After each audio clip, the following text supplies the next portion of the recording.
Welcome to a special professional edition of Talking Hoosier Baseball. We are recording this on Wednesday, September 24th, 2025. I'm Carl James, joined by Cassidy Palmer and Chris Feeney. We are also welcoming two very special guests in ProBall Hoosiers and David Welch. ProBall Hoosiers is making his second appearance on Talking Hoosier Baseball as he participated in our all-time draft with Jeremy Gray back in the early dark days of COVID in 2020. We're welcoming David to Talking Hoosier Baseball for the first time. That being said, we've sourced both of their X feeds for many years in bringing you information on Hoosiers in professional baseball. David Welch, his handle on X is at DCWelch_24. He lives in Marietta, Georgia, and provides us with a ton of edited video highlights from all levels of professional baseball from our Hoosier alums. He is also a prolific road tripper and jersey collector. David, it's awesome to have you on today. Thanks, Cass, and thanks everyone else for having me. Baseball at IU is one of those almost forgotten about sports. When you got basketball and now football, but it's always been one of those sports that you've always been drawn to just for the access that everybody gives you and just how easy it is just to love baseball. And at ProBall Hoosiers is with us as well. He's back at home in Indiana. I've been talking about him forever on the pod. He always gives me some highlights, something to talk about, on the weekly shows. He's been working on multiple sports for years. I always get a kick out of the overseas volleyball stats. I don't know what it is. For him to actually, he even figures out like the flag of emojis to put next to this. I don't even know how he does it. Last time I saw him, we were near Signetti, I believe. That's right. Walk, which was a lot of fun, right? Yep. Great to have you back, man. Hey, good to be here. I never miss an episode. It's a lot of fun to be on the episode with you guys. What a year we had with the pros and the majors and minors, and I can't wait to dive into it with you. Yes, it has been a multiple record-breaking year for Hoosiers in the pros, but especially at the major league level. We have a lot of ground to cover here, so let's dive right in. 10 Hoosiers have played Major League Baseball in 2025. That is more than ever, and we're going to let our experts here discuss each one. David, why don't you start us off talking about McCade Brown? Yeah, McCade is a story of just perseverance. I mean, he really hasn't had a healthy minor league season until this year. He came in pretty highly touted in the Rockies system. I think MLB Pipeline had him at number 26 back in 2022. He struggled a little bit with command, but you kind of wonder how much of that might have been due to injury. Coming into the pros. He's always had stuff, but everybody has stuff. That's why they're drafted. It's how well can you command that stuff. Throughout the process of each level. McCade started last year in Fresno Low A California League. This and then injury cut his season short, and this year he got bumped up to high A Spokane, and he really dominated the that league and out there in the West. Then he got a bump up to Hartford. It wasn't much of a surprise, but I think what really was a surprise is that the Rockies called him up, jumping him over AAA. He was, I wouldn't say dominant, but he had really good outings there in AA. So it looks like the Rockies front office said, no, let's skip putting him playing in the mountains and let's call him up here to the Rockies. And last night he goes out, throws 5 innings, 2 hits, and strikes out a new Hoosier record 10 after Tanner Gordon had a couple of 9s in there. So at one point in the game last night, he struck out 5 in a row. He was kind of teetering, kind of letting things get away from him, but he did a really good job at settling himself down and throwing strikes and getting a lot of swing and misses there. Next up, ProBall's going to talk a bit about Jack Perkins. So, Chris, you and I talked about Jack before the season started. We both thought he would start in the majors. The A's started him down in Nashville with AAA. Really did well down in AAA. He's a Kokomo native. Pitched for the Hoosiers in 22 as their ace, and came in as a after he was promoted to the majors in the bullpen, and he did well, really well. And then the A's decided to trade their closer at the deadline, and David and I were saying, oh, he's going to be the closer. He's going to move right into that role, but we were both wrong. He actually became the starter and won 3 games for the A's as the starter. Pretty low whip. Definitely see them using him in their rotation next year. Had a little bit of shoulder soreness late in the season, so he's no longer active. Hasn't pitched in a few weeks. But I think if he stays healthy, I think he'll definitely find a spot in that A's rotation next year. David mentioned already a Colorado Rocky, McCade Brown, but they also have someone who's I consider a little special to iubase.com and to just this thing we do. He was the first player we ever interviewed. It was in the football practice field with the buzzing lights going on. I mean, we didn't know what we were doing. And he was so patient with us. He had come over from a JUCO, so I think his eyes were wide as it is to being at a D1 school and the workouts and how much different it was from JUCO. But he really gave us a lot of time, and we spoke to him. It's Tanner Gordon, is the other absolute star of the Rockies now. They're doing really, really well. McCade Brown and Tanner Gordon. So David's going to talk a little about Tanner. Yeah, I mean, Brown and Gordon have kind of become a 1-2 punch for in the Rockies rotation. Oh, yeah. Brown went last night. Gordon's going tonight here in about 30 minutes or so. No, what I've noticed about Gordon is that every time he gets a promotion, he kind of struggles out of the gate, but he always is figuring things out. I think every time when he was in the Braves organization, I'd go see him and he'd have a rough start. And then the next start, he's figured some things out. He got promoted, struggled a bit, figured things out. And that sort of seems to what happened this year, that when last year he got the call, and then started this year. I think he was injured at the beginning of the season, but then started in Albuquerque. And then he got called up and struggled a little bit as well. But he started putting things together, it seemed like, after the All-Star break. Though this last few starts for him have been really good. I think 2 out of the last 3. I think September's 12th start, he only had that one mistake to Manny Machado, hit a home run, but then he goes on and retires the next 16 batters in a row, and had nine strikeouts. And then he does the same thing again. And I think, as ProBall said, that at that time, the only other Hoosier to have done that was Waddy Wilshire back in 1935. So when you have to go that far back to be able to find when somebody was the last one to do something, what Gordon has done and then did it twice in back-to-back starts was really special. All right. Well, now we're going to change things up a bit with a very nasty changeup, the one out of the hand of Craig Yoho. ProBall, what can you tell us about Craig? So first, let me make a quick correction. I said that Jack Perkins had pitched in Nashville. That was actually Craig Yoho. Jack, of course, being with the A's, would be AAA in Las Vegas. I think you got a Las Vegas shirt, didn't you, David, from Perkins? It's right over there. Yes. Yeah, I bet it's a nice one.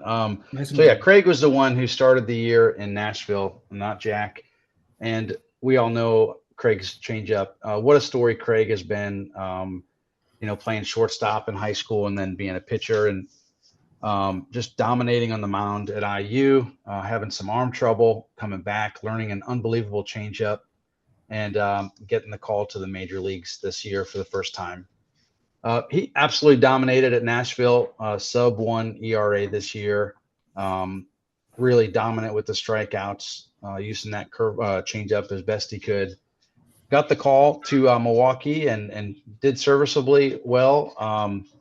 I think we're going to see a lot of him in the future. Just a quick note. So Chris mentioned I moved to Indiana. I had been on the East Coast with my family, and I moved back to Fishers 4 years ago almost. And there had never been a major leaguer from either Fishers High School until Craig Yoho did it.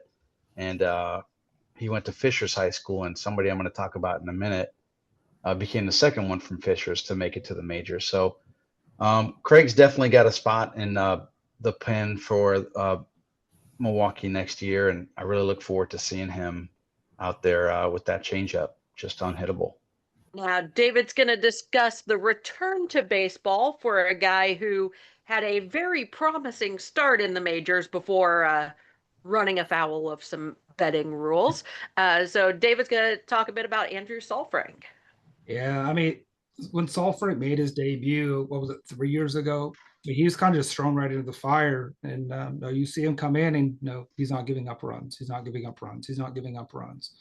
And then next thing you know, the D-backs are in the playoffs, and he's still not giving up runs, and he's still not giving up runs. And now they're in the World Series, and Sulfuric's still not giving up runs. I think in that whole run he made, maybe one run in that time. So no, here's Saul Frank, and he done so well in the minors, coming up through the D-back system, and then he has such a great season, and then he's off to a decent start the following year, and he's actually given up some runs, and I think June 1st or May 31st hits, and we're all kind of we hear that there's some suspensions coming through from betting, and then kind of the shock that Saul Frank's name's on there. So, I mean, he took his medicine and came back the year later, and he's picked up right where he left off. He's still dominating. He's it looks like the D-backs has sort of like eased him back into the role that he had prior to the suspension. He spent some time as the D-backs closer. I think in the past they've sort of done a closer by committee, that they really haven't had a set closer. Saul Frank has played that role. He's done the setup role. He's done these closed. I think he has 3 or 4 saves at this point so far. So it's just been great to see that something that could have derailed other players, that Saul Frank has come back and really hasn't skipped a beat. Well, not only do we have many pitchers in the majors, we also have some bats. And just how David mentioned with Andrew Saalfrank, he had to show that perseverance and that get back to bounce back from the betting scandal. Let's call it what it was, right? He humbled up. He did what he had to do. Took his medicine, like David said. Here's a different example of somebody whose perseverance was injuries. Matt Gorski, I can't imagine how this guy felt year after year, catching an injury, not getting called up. I don't know how many times we were looking at the Pittsburgh organizations thinking, what are you doing? Like, why aren't you calling up Matt? And I'd say it was the timing worked out pretty damn well, because I'm sure Pro Bowl is going to get into it, but his first at bat in the majors went pretty good. It did, Chris. No, I don't want to bury the lead. That first at bat was a home run. It was amazing.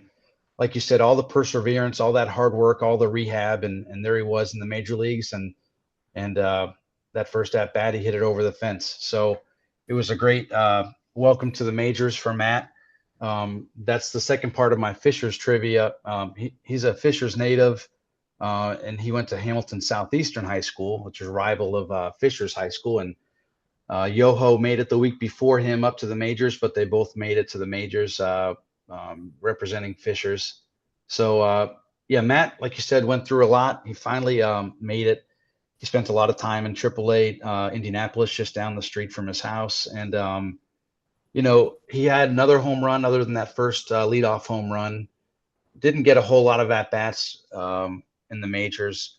He got hurt again, and for some reason the Pirates decided to let him go to DFA him while he was on the injured list. He's since been signed by the Dodgers to a minor league deal, and look forward to him, making another comeback. If there's anybody we know that can do it, it's Matt Gorski. So looking forward to seeing him next year. Well, it's been a roller coaster ride for this veteran right-handed pitcher. David's going to talk about Scott Effross. I think Effross might be one of our more elder statesmen on this list. He's battled injuries the last 2 years as well, coming back from Tommy John, and then dealing with some back issues as well. When he first got traded to the Yankees from the Cubs, him dropping down to that sidearm motion really gave hitters a lot of problems. And I think he even made a pitching ninja clip of He got somebody to swing and miss on a hit by pitch. That arm slot was creating so much movement on his ball. What Frost has done really well this year in I think 11 appearances he had for the Yankees is he's got the ball in the ballpark. That's one of the big things as a reliever. Don't give up home runs, especially with runners on base. And he's only allowed one, and he's limited walks. He's only had 3 walks in those appearances. Well, part of what he struggled with is that batters are putting the bat on the ball and hitting 333 off him, which has led to his inflated ERA at the major league level. He spent probably most of his time at Scranton Wilkes-Barre with the Rail Riders, and he's kind of filled a stopgap role. He'll come in and pitch an inning sometimes when the game's out of hand. Other times, if just to be that bridge to the next guy out of the bullpen as well. It will be interesting to see what the Yankees do with him at the end of the season. I think he still has another year before his arbitration years are up. So we'll see if he gets non-tendered or if he gets released and able to sign with another team there. Well, Timmy Herron has become quite a staple of the Guardians bullpen. ProBall has some more about Timmy. So Timmy came up, 2 years ago in 2023 and really did a great job for that Guardians bullpen. Last year, he had a fantastic season. This year, he's regressed a little bit. Seems like the batters are squaring up just a little bit more on him. He played a handful of games in minor leagues this year, AAA, just to work on some things, but he's back up with the big club, who looks to be playoff bound. He's got that funky arm slot from the left side, and as you guys know, there's always going to be a spot for him with his velocity on any major league bullpen roster. So looking forward to seeing him in the playoffs. I certainly expect for him to be on the playoff roster, and we'll see what happens with Tim in the playoffs. It's pretty ironic. As ProBall's talking about Timmy Herron, he just struck out Dylan Diggler in the 7th inning of the game, Indians-Tigers. Nice. Indians are up 3-1, top 7. So he gets put into a high leverage situation. It shows you what they think about him. I think he's got 14 holds this year. So he's definitely got the trust of his pitching coach and manager. They're putting him in high leverage situations, and he's usually coming through for it. Big time. He's in that circle of trust. And the comeback the Indians made has been ridiculous. What were they down 15 games? Yeah. And we might get some Timmy Herron action in the playoffs. I'm obviously going to be rooting for the Guardians. It's hard for me to even say that still, but yeah. I will be rooting for the Guardians. Our next pitcher, it was a little hard to root for him the last time I saw him pitch on TV. He came out of the Citi Field bullpen. The Mets were up about, I think, 6-2 or 6-1. It was the top of the order. He's got all top 6 guys to go through. He struck out 5 of them. He went 1-2-3, 1-2-3 through the Mets order. I don't know if I'm going to read exactly what it says on the script, but the Mets didn't look good. We'll just say that.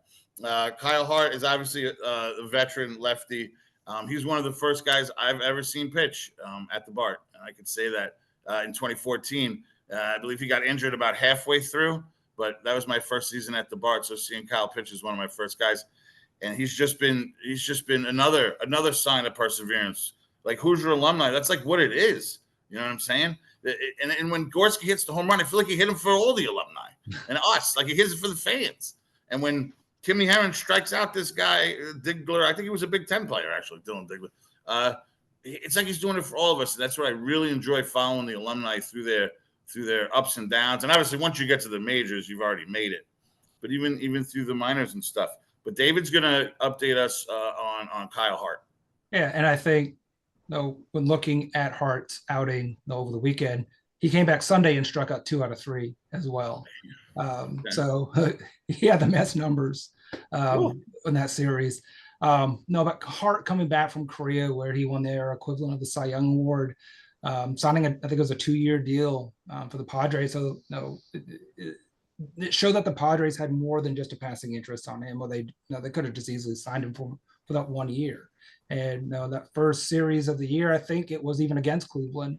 He gets to start, and I think it was a game that was getting the Padres off to their best start in franchise history that he started, and he came out and he was throwing strikes, and he gave up some hard contact, but for the most part, he did what he needed to do. He kept the ball in the ballpark. He got swing misses, ground balls. No, Kyle Hart is just that wily, crafty lefty veteran that all teams need to have somewhere.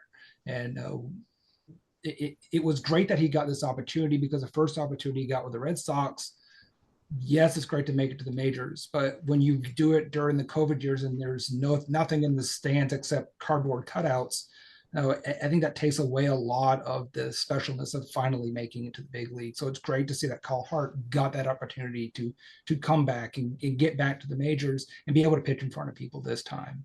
And then we find out everything that he had been dealing with Lyme's disease while he was pitching for the Red Sox as well. Kyle Hart's been one of those players for me that he's always been special because he pitched in my hometown, the Double-A Sea Dogs, for so long, probably longer than he wanted to pitch there. But Kyle Hart, again, like you just said, Chris, is just one of those players that's grinded out, and then finally got that other opportunity. And who knows, maybe he'll end up opening up a Skyline Chili franchise out in San Diego. Yeah, he really battled back. I mean, he was in Korea last year, of all places. Did really, really well in Korea last year, and so glad that the Padres gave him a shot this year. It's to think that it's 5 years in between too, right? Yeah. Because that was 2020 that he was on the Red Sox. Yes. He didn't get called up for 5 years. And like David mentioned with the Cy Young over there, he wins their version of the Cy Young. I don't know. I've seen a lot of other guys, kind of say, okay, I'm going to go be the insurance salesman. But Kyle would not hang up those cleats. 5 years in between appearances. That's wild to me. And okay, yeah, he struck out a bunch of Mets. We were winning already. So, no, it was great to see him come out of that pen. He was always so nice. He was good to the people, the fans and the crowd. It was my first year over here. And, I mean, they all were. Schwarber and Sam Travis. And I feel like that's something that stayed, whether it was Skip or Limo and now Merce. The players get it. The players get it, and they give their time to the fans. And it's fun to follow them through their career. Yeah, and I just might be jumping ahead a bit, but in meeting all of the Hoosiers that I've met, and I've lost count of what the number is at this point, but to a man, like every single one of them has been awesome. They're all willing to give their time to talk, to have a conversation, talk about a clip that I posted. Or I think Gabe Bierman one time asked me if I was Christine. It's like, no. You told me that. I remember. But I mean, they've all been like the best people that you could ever want to come across. Always willing to talk and get excited just that you're following their career. And actually, I think our interview with Kyle Hart when he appeared on this show was one of my favorites that we've had in our history. So that's one long from our catalog. That's a good one though. Good point, Carl. He was great for us. I mean, they've all been, but yeah. I think he let the guard down a little bit. He was just more personable. He told some more stories. When they get more comfortable like that, I do appreciate, them just kind of shooting the shit, just talking, not having to worry about the media side of it or anything like that. All right. Well, that leaves one more to discuss. I don't think this is suspenseful or all. And because here we are in 2025 with a Hoosier that is in the National League MVP discussion. And he's apparently making a case for himself tonight. So, Pro Ball, what can we say about Kyle Schwarber? Well, hot off the press, 2 more home runs tonight, up to 56 on the season. That ties him with Jack Clark for 111th place all time. He's already won an MVP this year. That was the All-Star MVP. And there certainly are rumors he might win the National League MVP too. It might be tough. George McGinnis, the only other Hoosier that I could research to win a league MVP, and that was with the ABA long time ago before he made his switch over to the NBA. So Kyle Schwarber would be in rare air to win an MVP award this year. Might be tough for him. Start with the negative, I guess. His batting average is below 250, but everything else just looks outstanding. 56 home runs, 100 32 RBI. He's got it going this year. He's really propelled that Phillies lineup. Not batting leadoff this year very much, maybe a handful of times. Batting in the 2-hole, still has tons of solo home runs. I don't have the number in front of me, but it seems like, his 2 tonight, for example, were both solo shots. We thought when he dropped down to number 2 in the order that he might get some more RBIs, get some more runs in, but it doesn't matter. He's still out scoring. He has cut the strikeouts a lot this year, but that's something he's got to work on a little bit. But when you swing so hard as he does, I mean, I don't think the coaches matter that he strikes. He does walk a lot too. Unbelievable plate discipline and eye. He has a great eye in that batter's box. But certainly the most impactful player we talked about tonight, without question. He was also named to the IU Athletics Hall of Fame this year, but deferred his induction because they're still playing. And a rule they have with the IU Hall of Fame is you got to be at the induction ceremony to be inducted. But it is a big contract year for him. He's not signed with anybody yet for next year. And, we'll see what happens. We'll see if he stays in Philly. There's rumors of other teams out there, but we'll see what happens. There is one more. I'm not going to jinx anything and say what it is, but there is one more record he could get this year that I'll announce, I guess, toward the end of the season if he gets it. But he's just been so great to watch and, has taken over that lineup and propelled them to the playoffs as well. 2025 saw 4 Hoosiers drafted. Outfielder Devin Taylor, IU's career home run king, went to the A's in the 2nd round. Outfielder Corbin Dickerson went to the Mariners in the 5th round. A pair of right-handed senior pitchers were also drafted, with Cole Gilly going in the 10th round to the Phillies and Ben Grable in the 11th round to the Yankees. What do we think about this draft class? Well, I'll start off. Yeah. We've got the thing is, when I was listening to a lot of the pundits talk ahead of it, I guess we were a little disappointed that Taylor did not go in the 1st round. And it's so interesting because you listen to a lot of the pundits, and some of them were going statistically. There was no question Taylor was the best hitter in this draft class in college baseball. When it came to his percentage of hard contact, which I think was 17 points above his closest competition, and his ability to not swing and miss on pitches outside the zone was exceptional. So that's the point I wanted to make sure I had made about this group. And that so I guess the question comes back to he's just a corner outfielder, but Hoosiers without a major defensive position. I think we've proven that's kind of not a huge issue. No, especially when their bat is that strong. And I will note that Devin's the only one of the 4 who had consistent daily play once he was drafted. Yeah. And he was a daily player. Yeah, I think the reckless abandon that Corbin Dickerson played for ended up costing him a little bit of his career. I mean, he played 3 games, had 3 hits. Then he had 2 highlight-worthy catches as well, but I think he ended up getting injured on one of those ones that ended his season early. But he more than held his own in the opportunities he had. I mean, he started to, I'd say Corbin, he wasn't used to playing as much as he was also. I mean, this was the most he played in a season in, I think, 3 seasons. We did see a drop-off in his offensive production towards the end of the Hoosiers regular season. But, I can't say I wouldn't have took it. If you're going to go that high up, you go for it. That's the way I was looking at it from the get for Corbin. He caught magic in a bottle last year. And all right, he did get injured his first minor league season. We'll see what happens going forward. I personally was shocked that Devin didn't get drafted earlier. I couldn't understand it. They were taking guys that we knew in the Big Ten. Like the Mets took a Big Ten player from Michigan. Like, what are you doing? To think that we could have had Devin Taylor. And no, bias aside, Devin actually lit up the numbers that people look at now, right? The going past the basic numbers. he was the star of the extra numbers. He was the star of the analytics. And you know what? A lot of teams messed up. That's my view on the draft, is that a lot of teams are going to regret that they don't have a Devin Taylor in their organization. And Cole Gilly made one appearance minor leagues for the Phillies after he was drafted. Pitched a couple innings and got a couple strikeouts, no hits, no runs. I think one walk. Mm-hmm. So, Ben Grable didn't get into a game after he was drafted by the Yankees, but those guys will start their careers in full swing, next spring. And, there's a lot of promise for future professional athletes in baseball for the Hoosiers, that's for sure. And we don't want to forget Will Eldridge as well, got signed as a free agent by the Braves. Yep. Good call.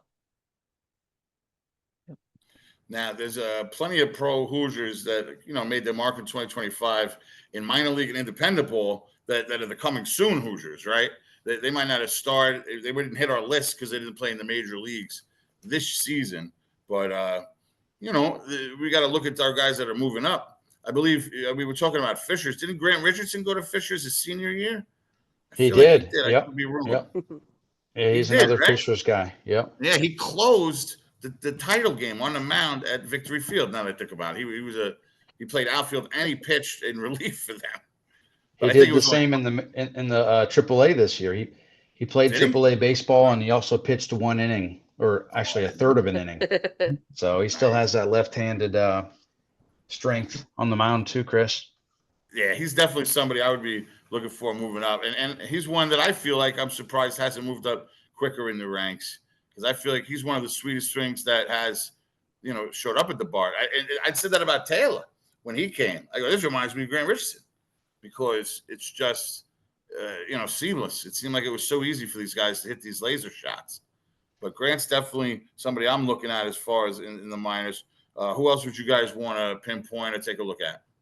I mean, I think we can't. I mean, any list would probably start with Philip Glasser, and the year that he had was absolutely amazing. Glasser's your do-it-all player. If you need somebody to play second, he'll play second. You need to play third, he'll play third. Short. If he needs to play the outfield, he'll play the outfield. I mean, I'm sure if they need him to catch, he could even go out and do that. But I mean, Glasser was hitting over 300 most of the year. He had a bit of a cool streak towards the end that dropped him below there. Now I kind of look at his approach almost like Luis Arias of the Padres. That when you watch Glasser play when you watch him at the plate, he's not trying to do too much with the ball. All he wants to do is put the bat on the ball, and the ball will find grass. And I mean, looking at the stats that he had in the Eastern League this year, he was an Eastern League All-Star. He was the Nationals organizational hitter of the year. He led the organization in hits at 125. He was third in hitting at 290. This is on the Eastern League, sorry. In the Eastern League, 293, seventh in runs. He had the fewest strikeouts of any player in the Eastern League, second lowest strikeout rate at 11%. I mean, Glasser he's just a ball player. He doesn't do too much. He's not going to hit tons of home runs. He's just going to go out there, steal bases, get on base, and play solid defense, and then be a leader on top of everything else. Exactly what he was for the Hoosiers. So for my minor leaguer to highlight, I'm going to pick Nick Mitchell, Guardians outfielder. Really had a great season. Spent some time at 3 different levels, and hit the ball well. Stole a lot of bases, and just a lot of doubles. And I think he topped out at, Dave, you might have to help me. Was it AA this year for Nick Mitchell? Yeah, he didn't make it to AA, but he made it to high A, and they made it to the Midwestern League, the first round of the playoffs there, and lost in 2 games, 2 out of 3. But, so I think he's going to continue to progress through that Guardians minor league system. I think he's the one that I'm going to keep an eye on next year.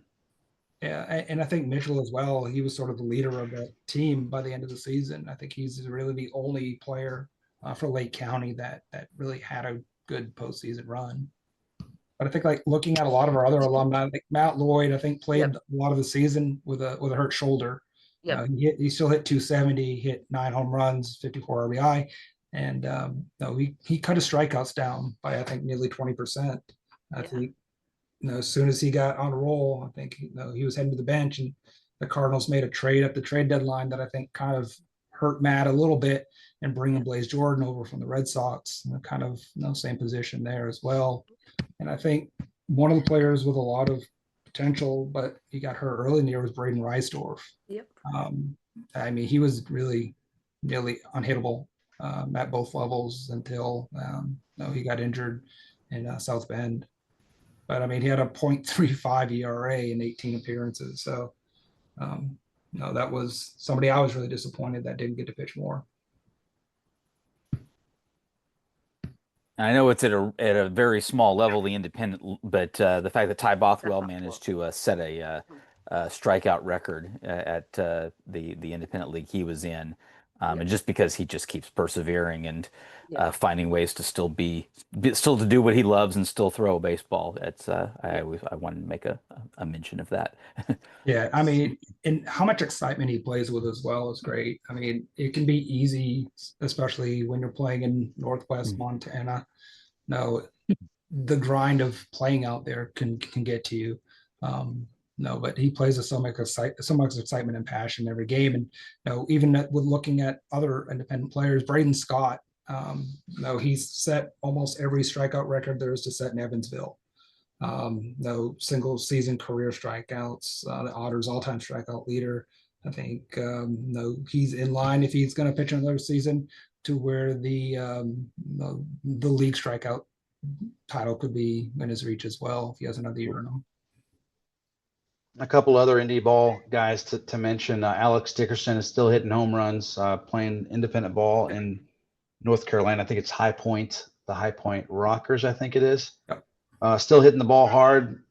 Doubles or home runs usually every game for him. And one more, Caleb Berriger is playing in Taiwan right now. Spent a lot of time in Mexico, and now he's over in Taiwan. He had one outing only so far this year. I think they have a different schedule than we do. But it did really well on that one outing he had, and looking to make his way back to the majors where he played with the Giants years ago. Really good to see Luke Sennard getting back out there, coming back from his Hoosier ending injury. That's another one I think over the next year or two could do some really impressive stuff. Yeah, and I talked to Luke in Augusta before the game when I went and saw him there. He's excited just to be on the mound again. He kind of went through not just the injury from the game at Kentucky. I don't think it was against Kentucky. It might have been. I don't remember. But then just the follow-up of having to go back in and move some things in there around again, and having to rehab from that as well. Another Hoosier that's just persevered through injury.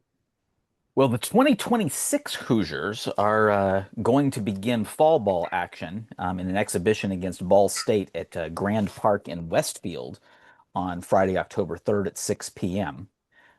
So there is admission charge for that one. That's not something we're used to with fall ball games. So that's going to be a $10 admission. I'll be there. So will Chris and I. So good. That's the a little Hoosiers, hard for me. Yeah. The Hoosiers will then break in the new turf at Bart Kaufman Field on Sunday, October 19th at 1 p.m., hosting Xavier. That one is free and open to the public. I will also have live game blogs for both of those. So at iubase.com, should be up at the top. There'll be a link that you can get to the live game blog when that is happening.